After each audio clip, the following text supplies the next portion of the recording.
हे महाराज युधिष्ठिर,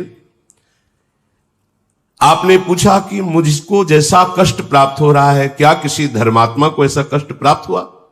तो मैंने आपको भगवान अमित तेजस्वी श्री राम का पावन चरित्र सुनाया। उन्होंने आपसे भी ज्यादा कष्ट प्राप्त किया। श्री राम के कष्ट के सामने तो तुम्हारा कष्ट बहुत थोड़ा है। न ही ते ब्रजनम किंचित वर्तते परम। ये जो आपको कष्ट मिल रहा है तो थोड़ा, उनको तो पग पग पर नाना प्रकार के कष्टों को सहन करना पड़ा। इसलिए धर्मात्मा पुरुष को यह नहीं सोचना चाहिए कि मेरे मार्ग में कष्ट क्यों आते हैं। यदि धर्म से चल रहे हो तो उसका परिणाम होता है आपके अनंत जन्मों के पापों का नाश। तो जल्दी जल्दी भोगा करके आपका अंतिम जन्म होगा। आप भागवतिक विधान को समझिए। यदि आप जरा सा धर्माचरण किए और सामने दुख आ गया, सोचा ये धर्माचरण का फल दुख है, नहीं, ऐसा नहीं। धर्म का फल है परम सुख। पर जब तक आपके पाप कर्म दुख देने वाले हैं तब तक उस परम सुख तक पहुंच नहीं पाएंगे। इसीलिए जो बहुत सही चलता है, धर्म से चलता है, उसको कदम कदम पे दुख देखा जाता है, क्योंकि उसके सारे पाप नष्ट हो रहे हैं और धर्म उसे महासुख में पहुंचा रहा है। अस्मिन मार्गे निषिदेयु शेन्द्रा अपिसुरासुरा। बड़े बड़े धर्मात्मा देवता या असुर या मनुष्य कोई भी हो, कष्टपूर्वक धर्म के मार्ग में चले हैं। धर्म का तात्पर्य ही है सारे अशुभों को नष्ट करना। अशुभों का फल ही है दुख। धर्म पूर्वक चलो और दुख सहन कर लो, माया प्रपंच से ऊपर उठ जाओगे। तो ऐसे धर्म में काहे को चले? तो फिर पाप करो और पूर्व पाप और पुण्य उनका भोग करते हुए जन्मते मरते रहो, नाना प्रकार की योनियों में भटकते रहो। सच्ची यदि संतों का समागम ना हो तो परमार्थ में चलना असंभव ही है। क्योंकि ऐसी झकझोर आती है कि लगता है क्या ये फल है हमारी तपस्या का, हमारी साधना का ये फल है? नहीं नहीं, ये तो पवित्र किया जा रहा है। फल तो प्राप्त होगा तो अखंड प्रसन्नता, अखंड सुख, कदम कदम पे दुख। ये वीरों का मार्ग है, कायरों का नहीं कि दुख देखा विपत्ति देखी भाग पड़े। ये वो मार्ग है। बहुत सहनशील चाहिए। इसीलिए सबसे पहला परमार्थ के पथिक का लक्षण है तितिक्षवा, माने सहनशील। हर बात सहूंगा, हर कष्ट सहूंगा, कभी आपसे शिकायत नहीं करूंगा। ये पक्का समझ लो। बिना ऐसी निष्ठा ले आप इस पे नहीं चल सकते, नहीं चल सकते। ये निश्चय कर लो कि मुझे इस जन्म में भगवत प्राप्ति करनी है, ठीक है, अब मैं हर कष्ट सहूंगा। आप जैसे जैसे ज्यों ज्यों राखत हो त्यों त्यों रहियत हो हरि। हम प्रश्न नहीं करेंगे आप मुझे ऐसे कष्ट में क्यों रखते हैं। बड़े बड़े महापुरुषों को देखा गया है, ऐसे अधर्माचरण करने वालों को भी देखा है कि जुखाम नहीं, कुछ नहीं, खाए पिए बैठे चले गए, दिल फेल हुआ चले गए। बड़े बड़े महापुरुषों कैंसर ये वो, महीनों बिस्तर में ऐसे। क्यों? अब इनका ये आखिरी जन्म है, अब ये भगवान के परम धाम में जा रहे हैं। जिन श्री ओंकारानंद सरस्वती जी की चर्चा करते थे तो वहां के समीप के जन आए, तब बताया कि एक दिन खड़ाऊ रपट गई, हाथ टूट गया, एक गृहस्थ के घर गए। अब ऐसी पीड़ा भयंकर हुई, औषधि आदि ज्यादा वो लेते नहीं थे। धीरे धीरे शरीर ही लुंज हो गया, उठना खत्म हो गया।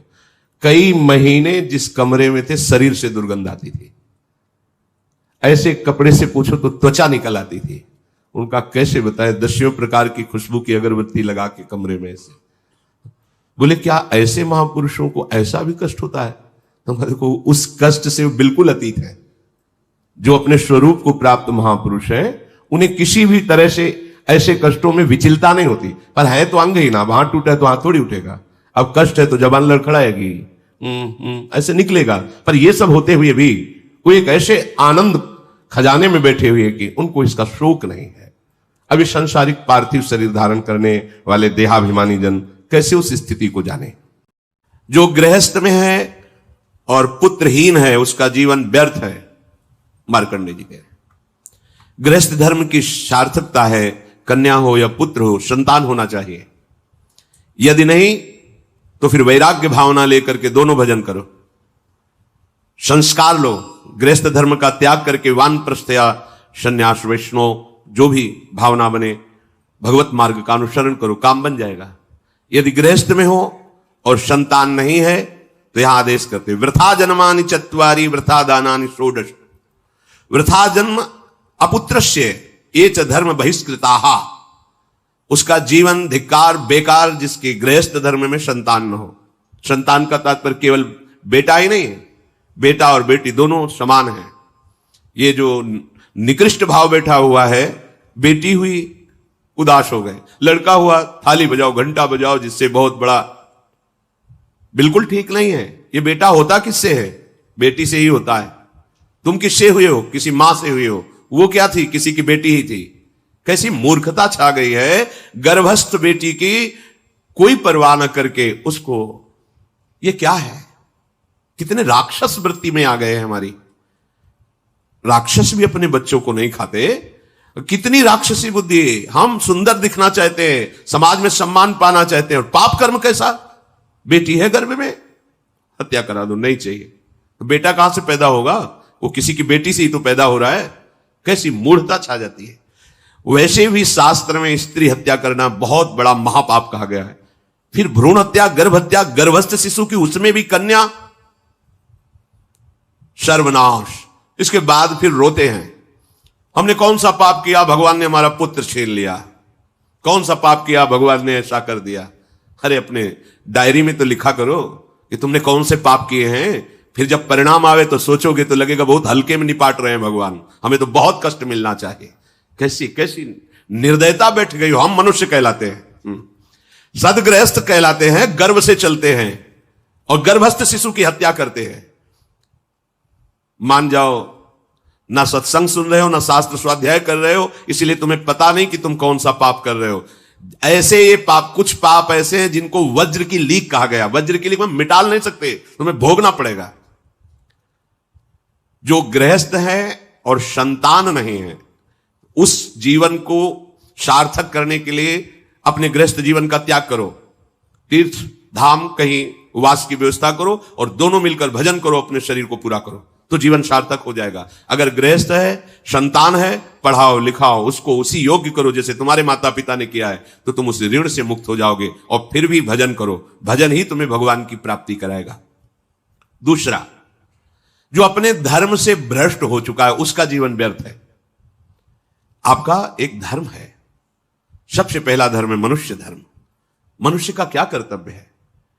अपने प्राणों का भी बलिदान देकर दूसरे की रक्षा करना, और यहां अपने मन को सुख पहुंचाने के लिए दूसरे की हत्या कर देना। कैसा राक्षसी भाव वृत्तियों में आ गया। देखो, अगर कोई माता बहन एकांत मिल जाए तो बस राक्षस जैसे टूट पड़ते हैं, ऐसे स्वभाव, मार दो, जला दो, काट दो। बड़ी दुर्गति होगी, देख लेना, यहां भी होगी। छुपा के भी कर लो, तब कर्म प्रकाशित होगा जब तुम अपराध नहीं करोगे। अपराध नहीं करोगे तब वो अपराध तुम्हें फंसाएगा और जीवन भर रुलाएगा। मरने के बाद नर्क मिलेगा। नर्क माने बड़ी जेल है, वो बड़ी जेल, ये छोटी जेल है। जैसे बड़े अपराधियों को बड़ी जेलों में भेजा जाता है, तो विश्व ब्रह्मांड की सबसे बड़ी जेल और वहां के सबसे बड़े जेलर यमराज, वहां दंड मिलता है। आप ऐसा ना सोचिए कि ये सब गप है। गांव में जैसे बात करे तो लगता है गप है, जब जेल हो आते हैं ना तो कहते हैं, एक गांव में मिले थे, कहा था कि अगर रोज 5 जूता कोई गांव में हमें मारे तो हम उसे सह लेंगे, लेकिन दोबारा जेल जाने वाला आचरण नहीं करेंगे। दिखा रहे थे कि देखो कैसे कैसे कष्ट वहां के कैदी भी मारते हैं जो बहुत पुराने हो गए हैं, वो हमको अनुशासन में रखते हैं। ऐसा ऐसा कितना कष्ट। अब वो गया ना तो भोगा, अब माया के कारण स्मृति नष्ट हो गई नहीं, सैकड़ों बार अपने भी भोग के आ रहे हैं नर्क। दूसरे, उसका जीवन नष्ट है जो धर्म का त्याग कर चुका है। तुम पिता माता से प्रकट हुए, तुम्हारा धर्म है माता पिता की सेवा करना। वही वृद्ध बेचारे माता पिता उठने बैठने में असमर्थ हैं, आप पैसे कमाने के लिए अपनी बहुली निकल गए। अब वो कष्ट भोग रहे हैं, ना उनको देखना है ना उनकी व्यवस्था करना है। मरने दो तो ठीक है, तुम्हें जब परिणाम आएगा तब तुम भी तो बनोगे ना वृद्ध, तब तुम्हें पता चलेगा। अवश्य में भोक्तव्यम कृतम कर्म शुभाशु। होश में, माता पिता सबसे पहले भगवान हैं यदि आप गृहस्थ हैं तो। अगर आप बाल्यावस्था से भगवान के मार्ग का अनुसरण कर रहे हैं तो फिर भगवान प्रणत कुटुंब पाल रघुराई, भगवान व्यवस्था कर देते हैं। वैराग्य मार्ग में लौटकर पीछे नहीं देखा जाता। हमारे भगवान के अवतार मानेंगे महाप्रभु चैतन्य देव, नवयुति विष्णु प्रियाजी माता सची, छोड़ के चल दिए। आद्य गुरु भगवान शंकराचार्य भगवान के अवतार, मां केवल छोड़ के चल दिया। भगवान के मार्ग में यदि ऐसे चले तो भगवान संभाल लेते हो, परम पद मिलता है 21 पीढ़ियों को। मां तो बिल्कुल नजदीक है, 21 पीढ़ियों को भगवत प्राप्ति हो जाती है। और शब्द है प्रणत कुटुंब पाल रघुराई, भगवान स्वयं उसके परिवार का पोषण करते हैं। पर यदि गृहस्थ धर्म में हो और अपने माता पिता का त्याग कर दिया, उनकी सेवा नहीं करते, वो दुख भोग रहे, तो नरक यंत्रणा मिलेगी और जीते जी तुम उन्नति को प्राप्त नहीं हो सकते। तुम्हें भले उन्नति दिखाई देती हो, बाद में परिणाम देख लेना आप। तीसरा, जो दूसरों के भोजन छीनने की चेष्टा में रहता है, कैसे इसका धन अपहरण कर लें, कैसी जमीन अपहरण कर लें, कैसे इसकी अव्यवस्था पैदा कर दें इसके जीवन में, जो केवल अपने ही सुख को देखता है उसकी दुर्गति होती है। तीसरा, उसका जीवन व्यर्थ है। जो दूसरों के सुख का अपहरण करके सुखी होना चाहता है, सदैव केवल अपने सुख में डूबना, सोचना कैसे मैं सुखी हो जाऊं, अधर्माचरण करूं, छीन लूं, क्या करूं, कैसे करूं, उसका जीवन व्यर्थ है। और चौथा, जो आए हुए साधु महात्मा अतिथि का अनादर कर देता है, अपमान कर देता है, सारे सुकृत नष्ट हो जाते हैं। ये चार का जीवन बिल्कुल व्यर्थ हो जाता है। इनको असत जीवन कहा गया है, वृथा जीवन कहा गया है। इसलिए हे युधिष्ठिर, ये चार दोष कभी हृदय में ना आने पावे।